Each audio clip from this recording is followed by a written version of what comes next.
রাস্তায় যদি কারো সাথে দেখা হয়, প্রথমেই তাকে তুমি সালাম দিও। তারপর ডান হাতে মুসাফা করে ভালো মন্দের সব খবর নিও। সালাম দিও, আগে সালাম দিও। সালাম দিও, আগে সালাম দিও। সালাম দিও, আগে সালাম দিও।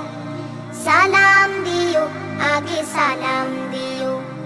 রাস্তায় যদি কারো সাথে দেখা হয়, ছোট বড় যেই হোক সালাম দিতে করো না তো কেউ ভুল।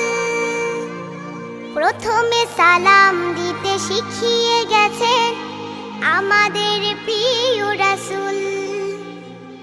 ছোট বড় যেই হোক